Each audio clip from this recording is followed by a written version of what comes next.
I'm Rebecca Thompson, and I'm 28 years old. Christmas morning should have been one of the happiest days of my life, but instead it became the day my own mother cut me out of her world with 5 words that still echo in my nightmares. I had just announced I was pregnant with my first child, expecting joy, maybe some tears of happiness, certainly some excitement about becoming a grandmother. Instead, my mother looked me dead in the eye and said, "I don't want you or that bastard in this family. You're dead to me and out of the will." Just like that. No hesitation, no second thoughts. I sat there for exactly 3 seconds, processing what had just happened, then calmly reached into my purse and pulled out the carefully wrapped present I'd spent weeks preparing for her. I placed it on the coffee table, stood up with all the dignity I could muster, and walked out of that house forever. What my mother didn't know was that inside that innocent-looking Christmas box was something that would change everything between us. Where are you watching from today? Drop your location in the comments below and hit that like and subscribe button if you've ever felt completely betrayed by family during what should have been a celebration. You'll definitely want to stick around for what happened next. Let me take you back to how this whole mess started, because trust me, this story gets wild. 3 years ago, I was living what I thought was a pretty normal life. I worked as a registered nurse at St. Mary's Hospital, had my own apartment in downtown Portland, and was dating this guy named David Martinez. Now, David wasn't exactly what you'd call traditional boyfriend material. He was a tattoo artist, rode a motorcycle, had long hair, and came from a working-class Mexican-American family. My mother, Patricia Thompson, took one look at him and decided he was the devil incarnate. You have to understand something about my family. We're what you might politely call old Portland money. My grandfather built a successful lumber business back in the 1950s, and my mother has spent her entire life acting like we're royalty because of it. She belongs to the country club, hosts charity luncheons, and has very specific ideas about who people like us should associate with. In her mind, nurses were fine for other people's daughters, but I should have married a doctor by now and started producing well-bred grandchildren. David and I met at the hospital when he came in after a motorcycle accident. Nothing serious, just some road rash that needed cleaning up, but he was so calm and funny while I worked on him that I found myself looking forward to his follow-up appointments. When he finally asked me out, I said yes, without thinking twice. He was intelligent, kind, hardworking, and treated me like I actually mattered. After dating guys who saw me as arm candy or a stepping stone to my family's money, David's genuine interest in who I was as a person felt revolutionary. The first time I brought David home for Sunday dinner was exactly the disaster you'd expect. My mother spent the entire meal asking him pointed questions about his career prospects and long-term financial planning. My father, who usually stayed out of my dating life, kept making comments about how dangerous motorcycles were and whether David had considered more stable transportation options. Meanwhile, my younger brother Michael, who was 25 and still living in my parents' basement while finding himself, sat there smirking like he was watching a comedy show. David handled it all with incredible grace. He answered every question honestly, talked about his plans to open his own shop, and even complimented my mother's cooking. But I could see the calculation happening in her eyes. This wasn't the son-in-law she'd envisioned for her investment portfolio. I mean, her family. After David left, Mom cornered me in the kitchen while I was loading the dishwasher. "Rebecca, honey, I'm sure he's a nice enough person, but you have to think about your future. What kind of life can a tattoo artist really provide? What would our friends think? What about children's college funds and retirement planning?" I reminded her that I had my own career and could contribute to any future financial planning, but she waved that away like it was irrelevant. "Nursing is a lovely profession, dear, but it's not a lifestyle. You need a husband who can support you properly." The criticism became a constant background noise in our family interactions. Every phone call somehow circled back to David's shortcomings. Every family gathering included subtle digs about my phase and when I was going to settle down with someone appropriate. My brother Michael, who had never held a job for longer than 6 months and whose idea of ambition was reaching the next level in whatever video game he was obsessing over, somehow felt entitled to lecture me about David's lack of direction. The breaking point came when David proposed. He didn't do it at some fancy restaurant or make some grand gesture that would photograph well for social media. Instead, he proposed on a Tuesday evening while we were cooking dinner together in my apartment. He'd been telling me about his day, something funny that happened at the shop, and then suddenly got quiet and said, "Becca, I can't imagine my life without you in it. Will you marry me?" The ring wasn't huge or ridiculously expensive, but it was perfect. He'd designed it himself, incorporating elements that represented both of us. It was thoughtful, personal, and absolutely beautiful. I said yes immediately, not because I needed to think about it, but because I'd never been more certain of anything in my life. When I called my parents to share the news, you'd have thought I announced I was joining a cult. My mother went completely silent for about 10 seconds, then launched into a speech about how I was making a mistake I'd regret for the rest of my life. She actually used the phrase throwing away my potential as if my worth as a human being was somehow tied to the income bracket of my husband. My father was marginally more diplomatic, but not by much. He asked if we'd considered a long engagement to make sure this was really what I wanted. Even Michael got on the phone to share his wisdom about how marriage was a big step, and maybe I should date around more before settling down. This from a guy who hadn't had a girlfriend longer than 3 weeks since high school. But the real nuclear explosion came when we announced the pregnancy 6 months after the wedding. David and I had planned to wait a year or two, but sometimes life has other ideas. We were excited, maybe a little nervous about the timing, but genuinely thrilled about starting a family together. I decided to tell my parents in person, thinking maybe the reality of becoming grandparents would soften their attitude toward David. I was so naive. I actually thought this might be the moment they finally accepted him as part of the family. I mean, this was their first grandchild we were talking about. Surely that would matter more than their prejudices about his background. I should have known better. My mother's reaction to the pregnancy news was even worse than her response to the engagement.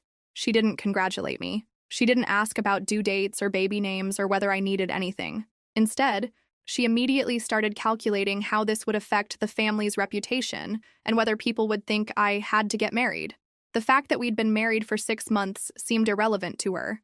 In her mind, pregnancy meant scandal, especially when the father didn't meet her social standards. She actually suggested I should consider other options, which I shut down immediately. Have you ever experienced complete family rejection during what should have been a happy moment?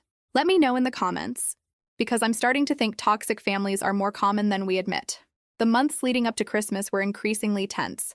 My mother made it clear that David wasn't welcome at family events, which meant I stopped attending them too. She'd call me occasionally to check in, but every conversation became an opportunity to criticize my choices and predict doom for my marriage. Meanwhile, Michael continued living in their basement, contributing absolutely nothing to society but somehow maintaining his position as the golden child who could do no wrong. The double standard was infuriating, but I'd learned to expect it. David's family, on the other hand, embraced me completely. His parents, Maria and Carlos, welcomed me into their home like I'd always belonged there. They were excited about the baby, constantly asking how I was feeling and whether we needed anything. His sister Rosa took me shopping for maternity clothes and baby supplies. They made me feel like family in a way my actual family never had. The contrast was stark and painful. Here were people who barely knew me treating me with more love and respect than I'd ever received from the people who were supposed to love me unconditionally. As Christmas approached, I made one last attempt to bridge the gap. I called my mother and asked if we could spend Christmas morning together as a family. I thought maybe the holiday spirit, combined with the fact that I was now obviously pregnant and glowing with happiness, might soften her heart. She agreed, but with conditions. David wasn't invited. This was to be a family-only celebration, and apparently my husband of 8 months didn't qualify as family. I almost declined, but something made me accept. Maybe I needed to see for myself just how far she was willing to take this rejection. I spent days preparing the perfect Christmas gift for her.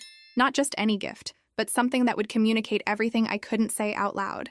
Something that would make my position crystal clear, while maintaining the dignity she'd never shown me. Christmas morning arrived gray and drizzly, typical Portland December weather. I drove to my childhood home with that carefully wrapped present on the passenger seat, my heart pounding with anticipation. This wasn't going to be a typical holiday exchange of sweaters and gift cards. This was going to be a reckoning. The house looked exactly the same as it had throughout my childhood. Perfectly decorated, perfectly landscaped, perfectly designed to impress the neighbors and maintain appearances. My mother answered the door wearing a designer Christmas sweater that probably cost more than most people's car payment. "Rebecca, dear, you look substantial," she said, eyeing my pregnant belly with something that wasn't quite approval. "Come in. Michael and your father are in the living room." The family room was decorated like something from a magazine spread. Every surface gleamed, every ornament placed with mathematical precision. My father sat in his usual chair, reading the financial section of the newspaper. Michael sprawled on the couch in his pajamas, playing games on his phone despite being 25 years old. Neither of them looked up when I entered. We exchanged pleasantries for a few minutes. Well, I attempted pleasantries while they provided minimal responses. My mother asked perfunctory questions about my health, but showed no interest in the answers. My father grunted occasionally. Michael ignored me entirely. Finally, I decided it was time to make my announcement. I'd practiced this moment, Imagined how their faces would change when they realized they were going to be grandparents and grandfather respectively. I pictured my mother softening, maybe even tearing up a little. I imagined my father putting down his newspaper and actually looking at me for the first time in months. "I have something to tell you," I said, sitting up straighter. "David and I are expecting our first child. You're going to be grandparents." The silence that followed was deafening. My father's newspaper crinkled as his hands tightened around it. Michael finally looked up from his phone, but only to smirk. And my mother's face went through a series of expressions that I'll never forget.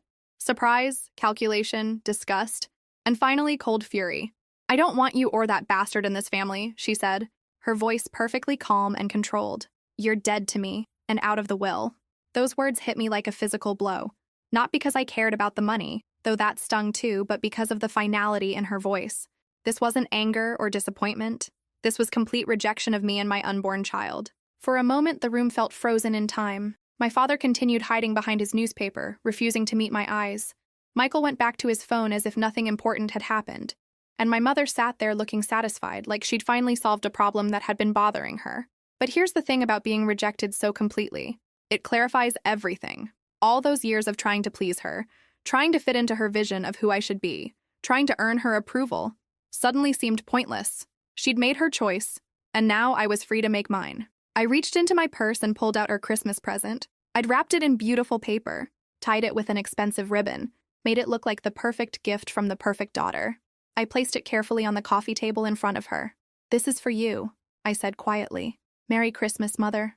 Then I stood up, smoothed down my maternity dress, and walked toward the door. Behind me, I heard my mother's voice, suddenly uncertain. "Rebecca, don't be dramatic. We can discuss this like adults."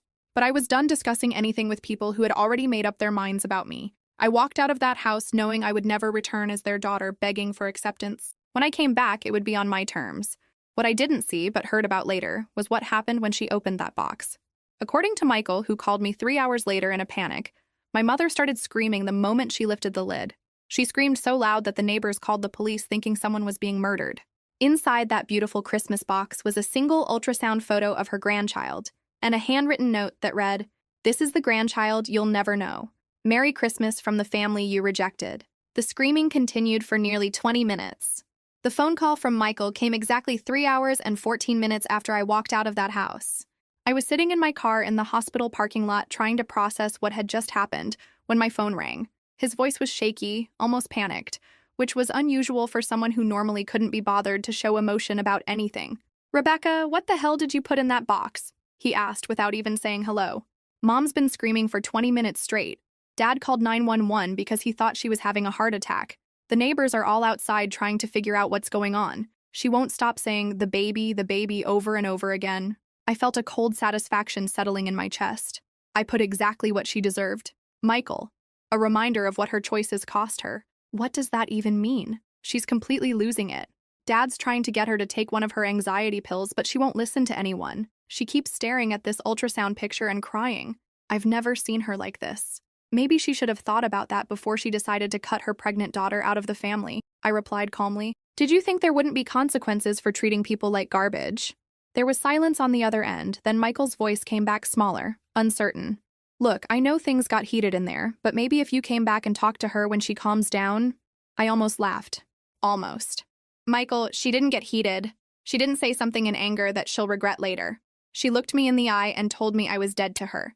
She told me my unborn child was a bastard.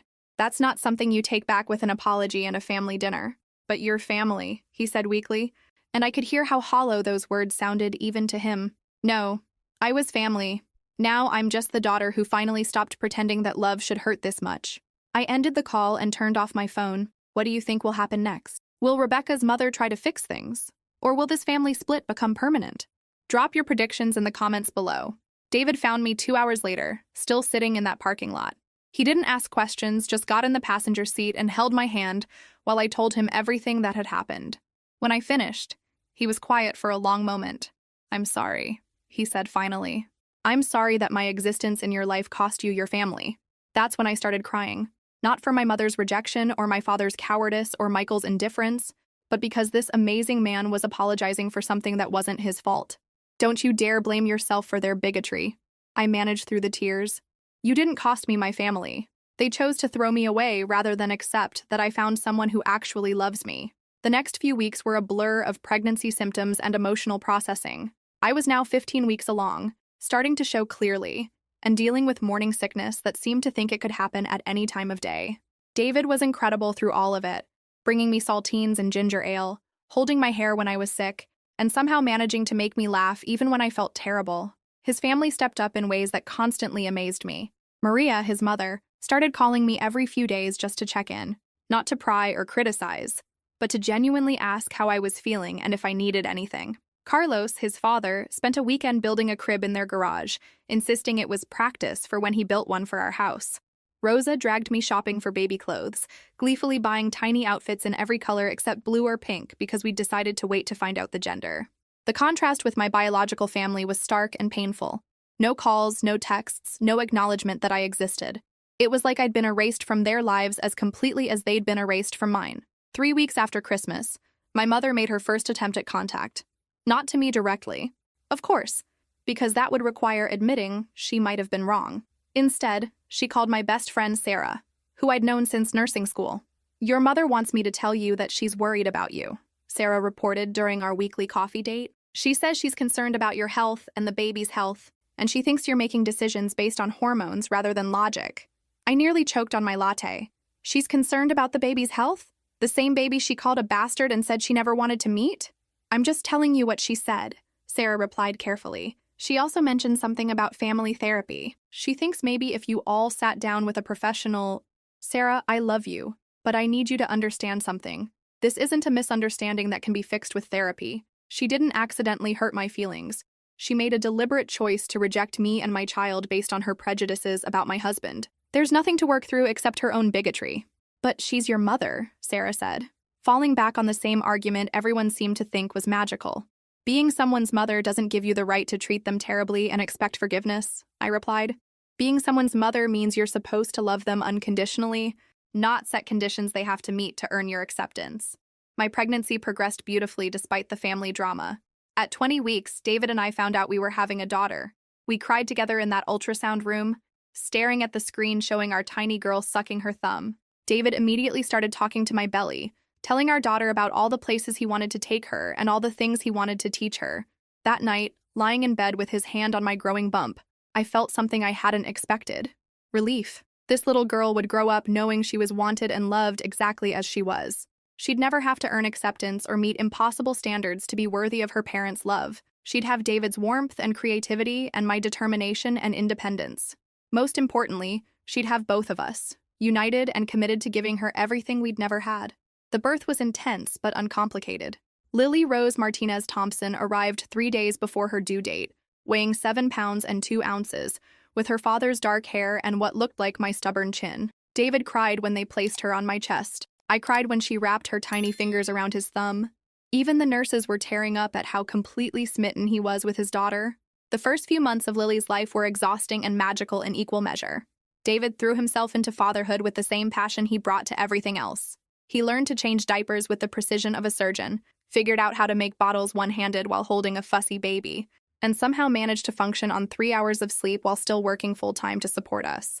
I took my full maternity leave, something I'd never imagined I'd be able to afford. But David's tattoo shop had taken off beyond our wildest expectations. Turns out having an artist who actually listened to what clients wanted and created custom work instead of just copying flash sheets was revolutionary in Portland's saturated tattoo market. He'd been featured in a local magazine and had a waiting list stretching 3 months out. During those quiet middle-of-the-night feedings, I found myself thinking about my parents and Michael.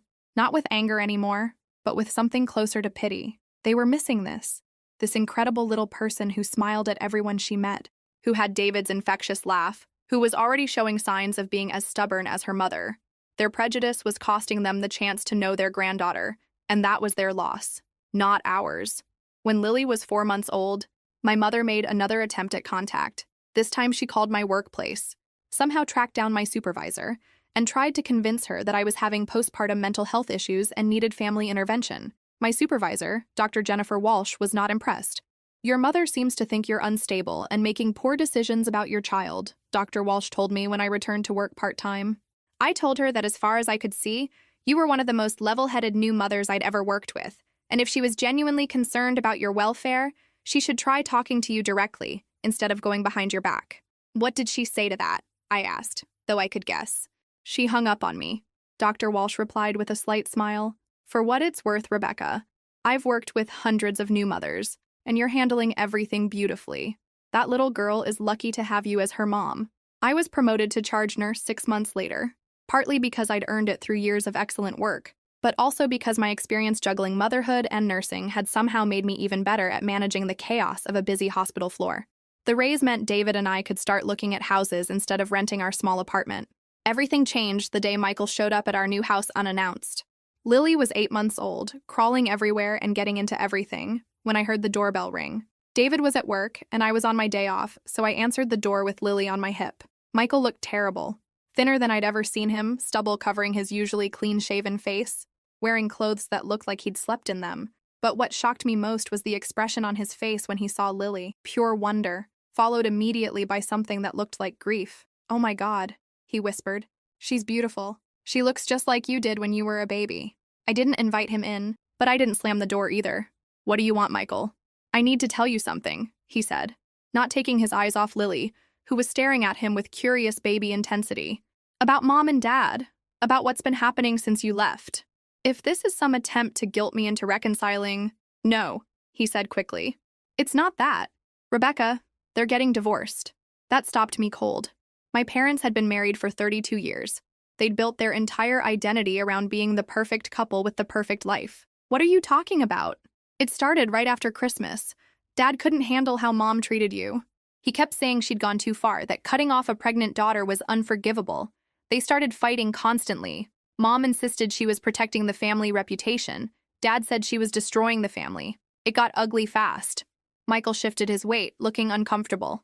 "Then Dad found out about the money." "What money?" "The money Mom's been giving me for the past 2 years. Thousands of dollars, Rebecca. Money she told Dad was for household expenses or charity donations. Turns out she'd been funding my entire lifestyle while lecturing everyone else about responsibility and financial planning." I felt the pieces clicking into place. "How much money, Michael?" $43,000, he said quietly. "She's been paying my rent, my car payment, my credit cards, everything, while you were working double shifts to pay for nursing school, and Dad was budgeting every expense to the penny." The rest of the story came out slowly, painfully. My father had discovered my mother's secret financial support of Michael during the divorce proceedings. She'd been systematically lying to him for years about their expenses, all while maintaining her facade of disappointment in her children's life choices. The irony was devastating. She'd rejected me for marrying someone she deemed financially unsuitable while secretly bankrolling Michael's complete failure to launch. "Dad moved out 3 weeks ago," Michael continued. "He's living in a condo downtown. Mom's rattling around that big house by herself, and she's—" He paused, searching for words. "She's what?" "She's obsessed with you and Lily. She's hired a private investigator to get photos of you. She knows about your promotion, about the house, about David's business success. She has this whole scrapbook of pictures and newspaper clippings about both of you. It's honestly creepy." I looked down at Lily, who had fallen asleep in my arms during this conversation. This beautiful, innocent little girl was being stalked by her own grandmother because of choices I'd made to protect her from toxic people. "Why are you telling me this?" I asked Michael. "Because I realized something when I saw her just now," he said, his voice breaking slightly. "I've been living off Mom's money for 2 years while judging you for your life choices. You left home, built a career, found someone who loves you, created this beautiful family, and I've been sitting in their basement playing video games and cashing checks. You were right to cut us off, Rebecca. We were toxic. What do you want from me, Michael? Forgiveness? Permission to feel better about yourself? I want to know if there's any way I can be part of Lily's life," he said quietly.